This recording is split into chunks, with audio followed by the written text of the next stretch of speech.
Breaking news out of Richmond tonight, where a judge has thrown out a lawsuit filed against the city over how it financed a new baseball stadium. Thanks for joining us here at 6. I'm Bill Fitzgerald. And I'm Julie Bragg in for Janine. Local activist Paul Goldman filed the lawsuit last month after City Council voted to approve $170 million in bonds for the new stadium, which would replace the Diamond. Goldman said the city did not follow the law on giving citizens the required time to gather signatures for a bond referendum. But the city's attorney said they followed all laws throughout the process and that Goldman's claims were without merit.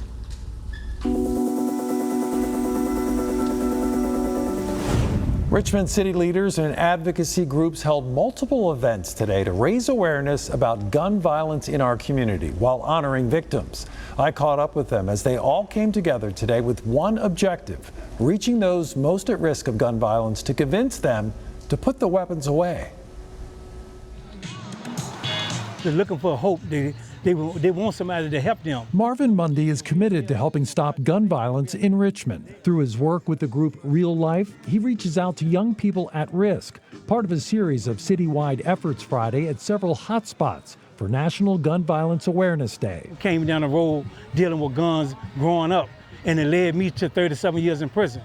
And now I changed my life around in prison, and I come out and get a second chance to come out in society and be able to give back to the community. Kids are dying.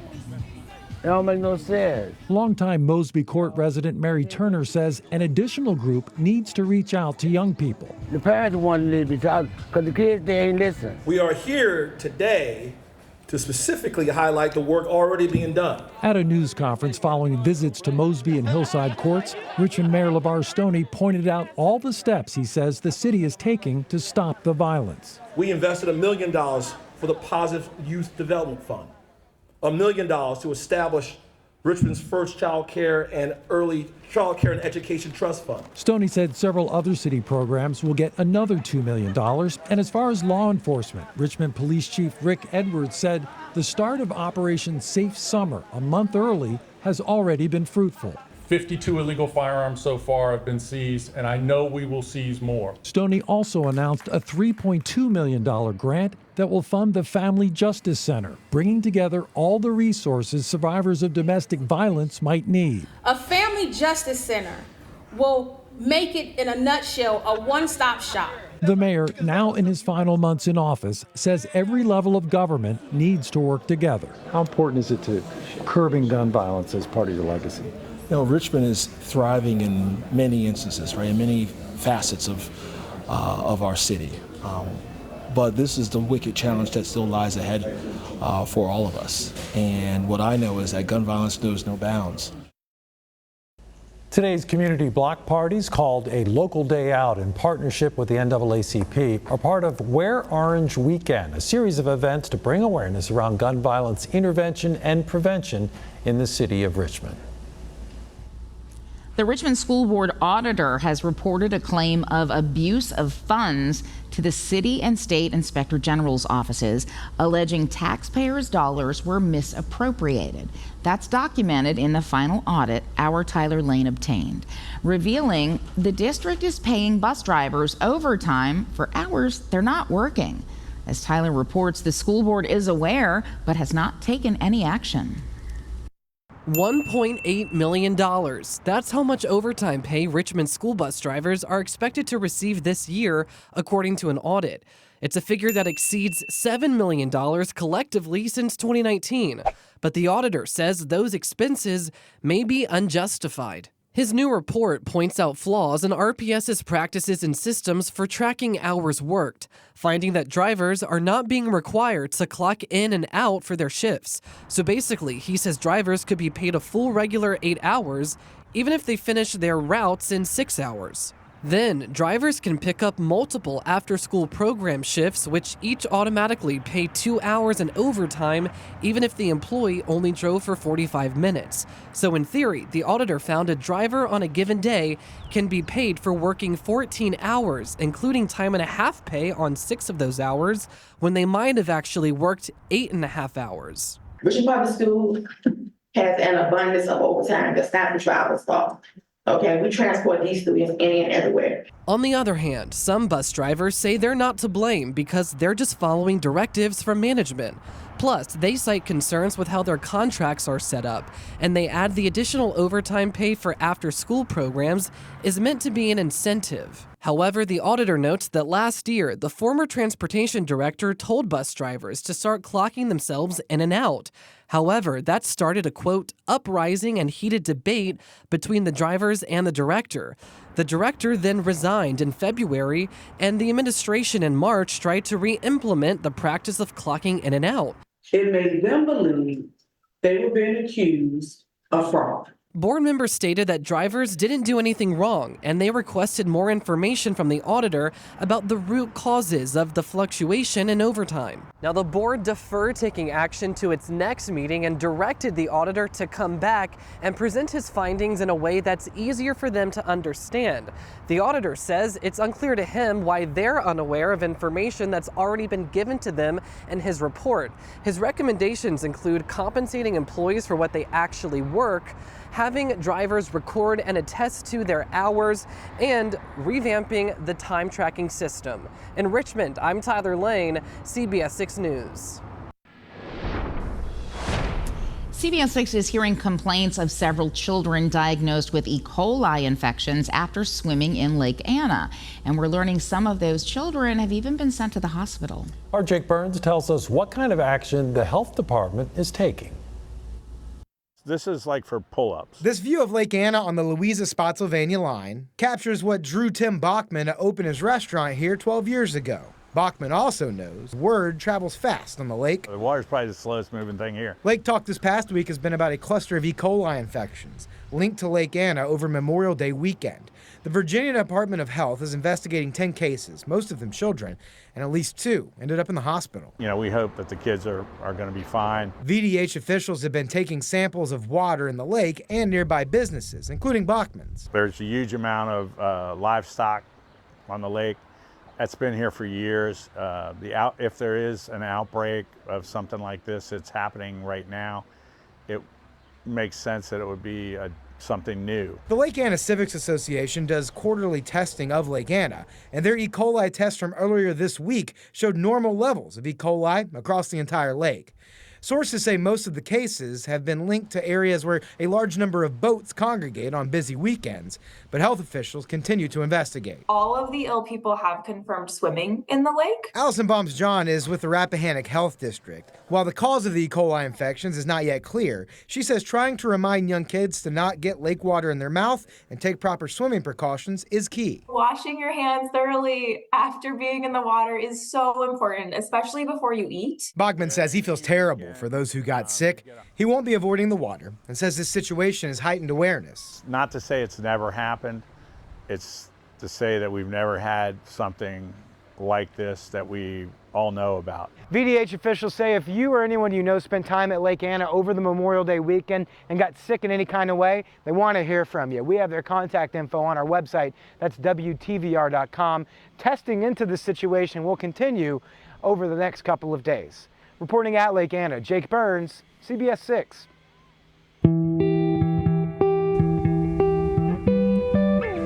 Years ago this week, hundreds of thousands of Allied soldiers stormed ashore in northern France. D-Day changed the course of World War II. In his latest Heroes Among Us, Greg McQuaid introduces us to a soldier from Richmond whose heroism in Normandy helped turn the tide of the invasion. But as Greg and photographer Joe Valdez show us, 8 decades later, his actions so far away from home have faded. The intersection of Lafayette Road and Myrtle Grove lies 3,800 miles from France. But this sleepy corner in Henrico County will forever be linked to the shores of Normandy. A bond so strong, so enduring, it is etched in stone. He's a very good example of the thousands of men who fought against horrible odds on D-Day. Buried at Forest Lawn Cemetery, Lieutenant Colonel Thornton Mullins, a soldier from Richmond, whose story still inspires 80 years later. some definite memories. In the late 1930s, Mullins was leading the 111th Field Artillery Battalion. He was one of my father's very best friends. Tom Ligon Jr.'s dad, Tom, served in the same Virginia National Guard unit as Thornton. Oh, I know my dad was deeply struck by Mullins' sense of duty. But the winds of war will alter their friendship forever. June 6, 1944. The 111th, attached to the famed 116th Infantry Regiment, storms the sands of Normandy. Yes, the 116th, that group. The Bedford Boys. Bloody Omaha. In the opening minutes of D-Day. And they were under intense fire coming ashore.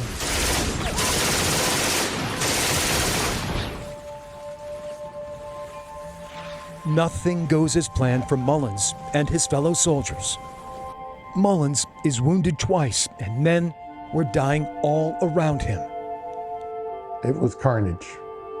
But the officer does not wilt. Mullins rallied his men and is believed to have said, "To hell with our field artillery mission, we're infantry now." Facing sheets of lead, he leads his troops off of the beach. It's just sheer determination.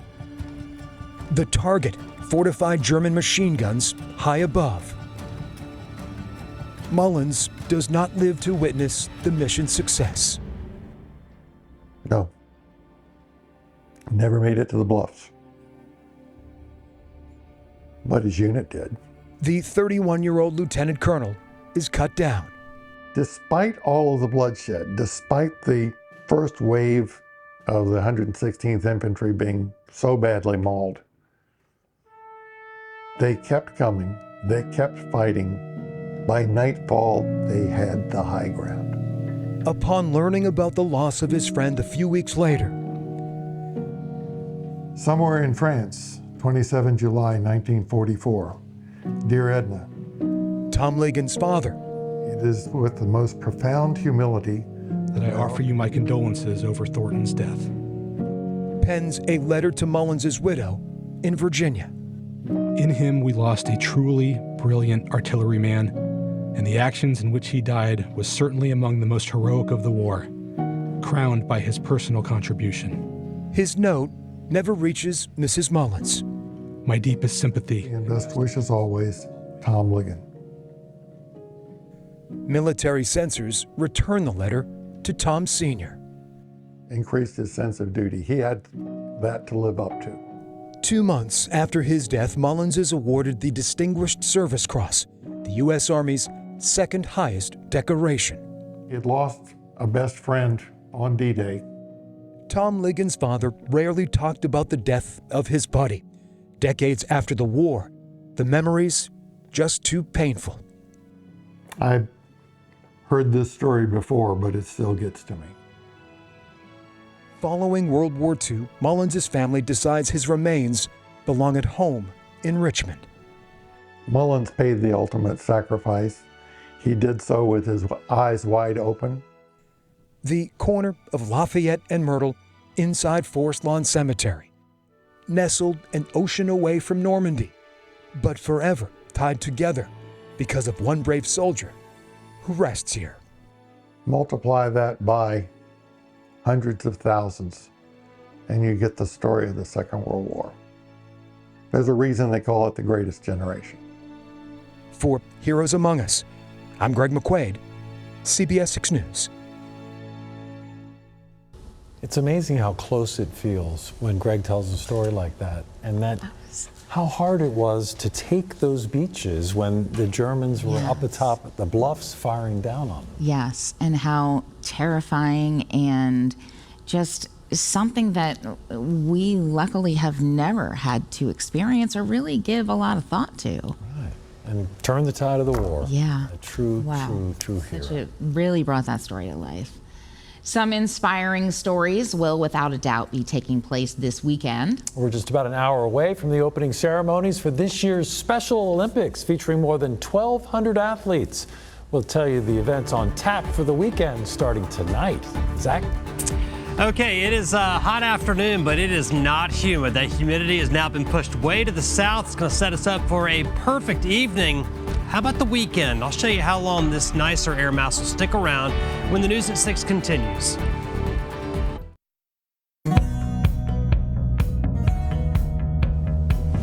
And we want to take a moment to wish all the athletes getting ready to compete in this weekend's Special Olympics the very best of luck. Opening ceremonies will begin at the Robins Stadium at the University of Richmond in just about an hour. That event is being emceed by our own Janine Samuels. It'll be followed by an always emotional torch run as you look at the video from last year. More than 1,200 athletes are scheduled to take part in 5 different sports across the Richmond area. They include bowling, softball, swimming, tennis, and track and field, all with the help of some 2,000 volunteers. And they're lucky to have some pretty great weather. It's warm out there, but boy, a lot less humid than it was yesterday. Yeah, will that be the case for the events tomorrow too, Zach? It really will. It's perfect timing. You know, in June, you don't get days without humidity that often. And we're getting treated today now that the cold fronts come through the area. And it's going to be a perfect evening and a great day tomorrow as well. Not cool weather, but definitely drier. Let me show you what we've done for today. Our morning low temperature was 68, still muggy early this morning. Our high temperature reached 88 this afternoon. 2008, I remember that, 100 degrees. I think that might have been one of my first 100-degree days living in the Richmond area. 87, our current temperature, but the dew point's only 52. That's really dry air, so it feels great. A westerly breeze at 14 miles per hour just makes it feel better. Other temperatures are all in the 80s, ranging from 81 to 88. And again, the dew point values are in the 40s and low to mid 50s. It's very important meteorologically as well. When you're forecasting winter weather, severe weather, it all matters, but just a comfort factor. It's huge for us. When it's in the 70s like it was this time yesterday, that's really muggy stuff. You sweat real easily, you can't cool down. This is good stuff. It's good for the body. And looking at the change from yesterday, anywhere from 15 to more than 20 degrees drier or cooler for the dew point. All right, milder conditions overnight tonight. Low humidity continues through tomorrow, and then a few storms possible as we get into Sunday afternoon. Let's check out the view through our Sky Tracker camera. Folks filing in for a great night out at the Diamond for the Squirrels game. We have just a few fair weather clouds around here. The cold front has cleared all of Virginia and most of North Carolina now, bringing in that drier air. Lows tonight will be in the 50s for most of us. High temperatures tomorrow in the mid-80s again, so it's going to be hot, but it will be dry once again with very low dew point values. So overall, a really nice day headed our way for tomorrow. All right, let's look at it hour by hour. Rest of tonight, skies will clear out. Tomorrow we'll start the day with full sunshine, just a couple clouds late in the day. Partly cloudy tomorrow night into Sunday morning. And then Sunday afternoon, a cold front will move in. Could have some showers and thunderstorms develop along that front. Behind the front, not only will it be drier, but it will also be a little milder as well. All right, here's your Explore the Wild forecast. We'll focus on the James River because that's going to be a popular spot this